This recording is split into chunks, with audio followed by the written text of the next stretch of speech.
Hello student, welcome to my channel Ajab Kajab English.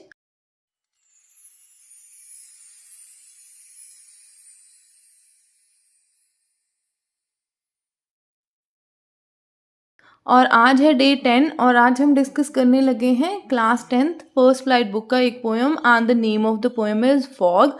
और ये poem लिखा है कार्ल सैनबर्ग ने। जो भी मेरे चैनल पर नए हैं मैं उन्हें एक चीज़ बता देना चाहती हूँ कि हमने अपने बच्चों के लिए रोड टू 90 जो सीरीज़ है वो स्टार्ट करी है और हमारा टारगेट बस ये है कि हम चाहते हैं कि हमारे बच्चों के इस बार सीबीएसई क्लास 10 2023 के एग्ज़ाम में इन इंग्लिश स्पेशली 90+ परसेंटेज आ जाए। तो अगर आप भी चाहते हो कि आपके भी 90+ परसेंटेज आ जाए इंग्लिश में और जिसकी वजह से आपका ऑल ओवर परसेंटेज जो है वो इंक्रीज़ कर जाए, तो आप हमारे चैनल के साथ 3 महीने के लिए जुड़ जाओ, नवंबर, दिसंबर और जनवरी, जिसमें हम सारा का सारा सिलेबस भी आपका कवर कर देंगे और आपको रिवीजन भी प्रोवाइड कर देंगे। और अगर आपको सारा शेड्यूल चाहिए कि कौन से डेट पे हमने कौन सा टॉपिक कवर करना है, तो आप हमारी स्ट्रेटजी वाली वीडियो ज़रूर देख लीजिएगा। वहाँ पर आपको सारा शेड्यूल मिल जाएगा। हमारे प्लेलिस्ट में भी जो रोड टू 90 प्लेलिस्ट है उसमें टॉप पर ही स्ट्रेटजी वाली वीडियो है। उसके बाद डे 1 डे 2 इस तरीके से हमने सारे वीडियोज़ जो है अपलोड किए हुए हैं।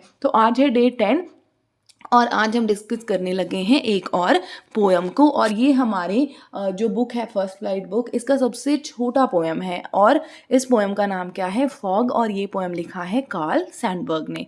तो चलिए सबसे पहले हम इंट्रोडक्शन देख लेते हैं। ठीक है, इंट्रोडक्शन में देखो क्या कहा गया है कि जो फॉग है बहुत ही छोटी सी पोएम है। ठीक है, और इसे लिखा है किसने, कार्ल सैनबर्ग ने। ठीक है, ये जो पोएम है इसमें दिखाया जा रहा है अराइवल ऑफ फॉग। जो फॉग है उसकी अराइवल दिखाई जा रहा है और यहाँ पर जो फॉग है उसे कंपेयर किया गया है कैट के साथ। I hope it is clear to you.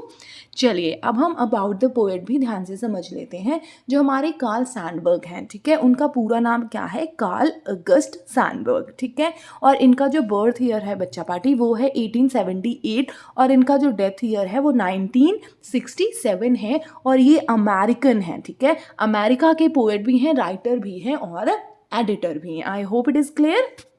चलिए अब हम पोएम को डिस्कस करना शुरू कर देते हैं। ये देखो, ये जो पोएम है एक छोटी सी पोएम है और इसमें अगर आप देखो ओनली 6 लाइन्स आर देयर। ठीक है, तो चलो फटाफट हम डिस्कशन जो है वो स्टार्ट करते हैं। The fog comes on little cat feet, it sit looking over harbor and city on silent haunches and then moves on। बस इतनी सी तो पोएम है। अब ध्यान से समझो, सबसे पहला क्वेश्चन आता है कि मैम फॉग होता क्या है। तो ये क्या होता है, it is a thick cloud of tiny water droplet present in the atmosphere. Is it clear, specially in the season winter. ठीक है, और हार्बर क्या होता है बेटा, पोर्ट, जो बंदरगाह होती है जहाँ से शिप जो है आती जाती है उसे बोलते हैं हार्बर। ठीक है, हॉन्चेस क्या होता है, जब नीज बेंड करके आप बैठते हो ना तो उसे बोलते हैं हॉन्चेस। ठीक है, ध्यान से समझो यहाँ पर क्या बताया जा रहा है। जो पोएट हैं वो हमें बता रहे हैं कि किस तरीके जो फॉग है वो सिटी और हार्बर में आती है। ठीक है, तो क्या कहा जाता है कि जो फॉग है वो लिटिल कैट फीट, मतलब क्या कि यहाँ पर फॉग को कंपेयर किया गया है कैट के साथ, कि जिस तरीके से जो कैट है वो धीरे धीरे स्लोली बहुत ही शांति से आती है और किसी को पता भी नहीं लगता अरे कैट आ भी गई। ठीक है, उसी तरीके से जो फॉग है वो भी धीरे धीरे स्लोली आ जाती है और किसी को पता भी नहीं लगता है। जब हम घर से बाहर निकलते हैं विंटर सीजन में तभी हमें पता लगता है कि फॉग जो है वो सिटी और हार्बर पे आ चुकी है। I hope it is clear. फिर देखो क्या कहता है, it sits looking over harbour and city on silent haunches and then moves on.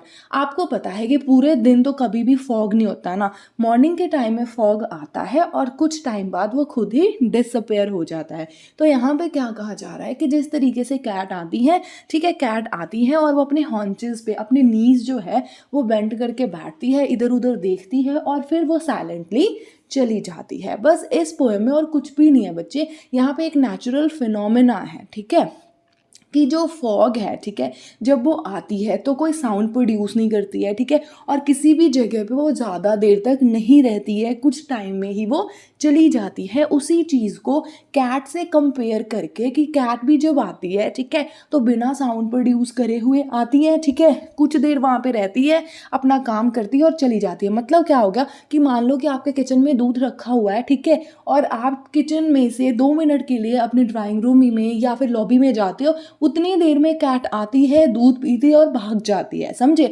उसी तरीके से मतलब जो फॉग भी है वो आता है, ठीक है, बिना कोई साउंड प्रोड्यूस किए, ठीक है, थोड़ी देर सिटी और हार्बर पे रुकता है और वहाँ से फिर चला जाता है। I hope it is clear.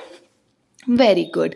चलो अब इस पोएम में जो भी लिटरेरी डिवाइस यूज़ करे गए हैं वो भी हम डिस्कस कर लेते हैं। तो सबसे पहले बच्चे यहाँ पे मेटाफर, जो फॉग है उसको कंपेयर किया गया है किससे, कैट से।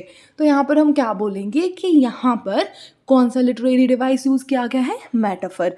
और ये जो पोएम है यहाँ पर कोई भी राइम स्कीम नहीं यूज़ करी गई है, मतलब ये जो पोएम है वो फ्री वर्ड्स में लिखा गया है। I hope it is clear. फिर है इंजाममेंट। इंजाममेंट क्या होता है, जब एक सेंटेंस जो है वो कंटिन्यू करता है दूसरी लाइन में बिना किसी पंक्चुएशन मार्क के, तो उसे हम क्या बोलते हैं, देखो इंजाममेंट। यहाँ पे कम्स वाली लाइन है और ये वाली लाइन है, ये सारी जो है एक ही सेंटेंस जो है दूसरे लाइनों में कंटिन्यू कर रहा है बिना किसी पंक्चुएशन मार्क के, तो हम इसे क्या बोलेंगे कि यहाँ पे कौन सा लिटरेरी डिवाइस यूज़ किया गया है, enjambment. I hope it is clear. Next जो literary device which is use here is personification. Fog को क्या है, पर्सोनिफाई किया गया है, फॉग को ह्यूमन की कैरेक्टरिस्टिक्स दिए गए हैं। आई होप इट इज़ क्लियर। चलिए फटाफट अब हम एनसीईआरटी के क्वेश्चन भी डिस्कस कर लेते हैं। तो सबसे पहला क्वेश्चन है, देखो, what does Sandberg think the fog is like. Fog जो है वो कैसा है, जल्दी जल्दी बताओ, ठीक है। सैंडबर्ग मतलब पोएट के अकॉर्डिंग जो फॉग है वो कैसा है, तो यहाँ पे ध्यान से देखो, फॉग जो है वो लाइक अ लिटिल कैट है। समझ में आई बात, क्यों, क्योंकि जिस तरीके से कैट साइलेंटली आती है और उसी तरीके से जो फॉग भी है वो भी साइलेंटली आता है, ठीक है। फिर जो सेकंड क्वेश्चन है, देखो, how does the fog come. As per the poet जो फॉग है comes very silently like a cat. Second question clear, very good. Then third question देखो, what does it in the third line refers to. Third line में चलो, अब देखो it कौन है यहाँ पे, इट कौन है बच्चे, फॉग है, ठीक है, क्लियर हो गया, वेरी गुड। अब फोर्थ क्वेश्चन देखो ध्यान से, क्या कहता है, does the poet actually say that the fog is like a cat, find 3 things that tell us that fog is like a cat.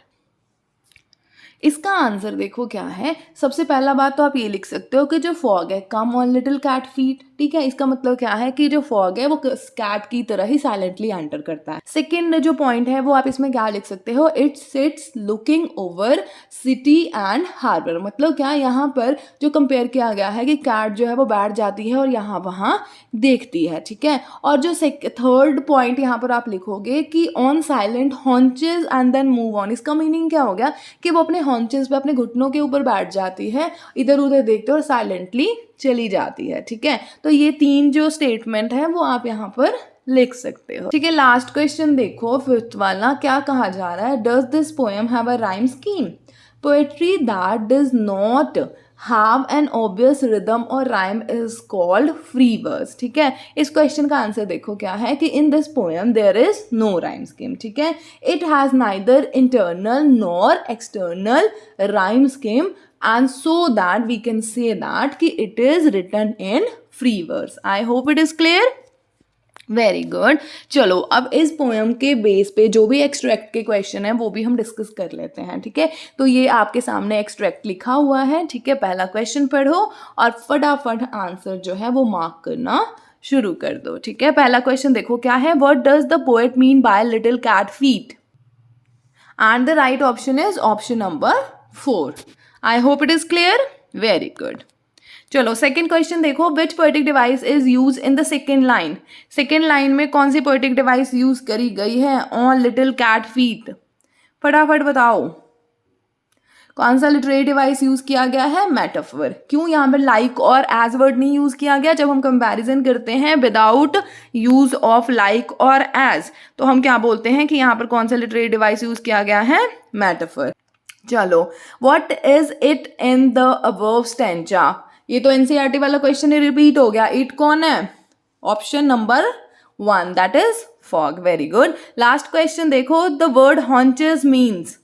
Haunches means क्या होगा? Hurry up, and the right option is knees. Very good. चलो, ये आज के हमारे session का last question था और आज का सेशन आई होप कि आप सभी को अच्छा लगा होगा और ये पोएम आपको अच्छे तरीके से समझ आ गई होगी। अगर वीडियो अच्छा लगे तो लाइक शेयर करना मत भूलना और चैनल को सब्सक्राइब करके बेल आइकन भी प्रेस कर लेना, इससे आपको सारी नोटिफिकेशन सबसे पहले मिल जाएंगी। तो चलिए, मिलती हूँ आपको नेक्स्ट वीडियो में। तब तक के लिए हैप्पी रहना, खुश रहना, मुस्कुराते रहना। Thank you so much.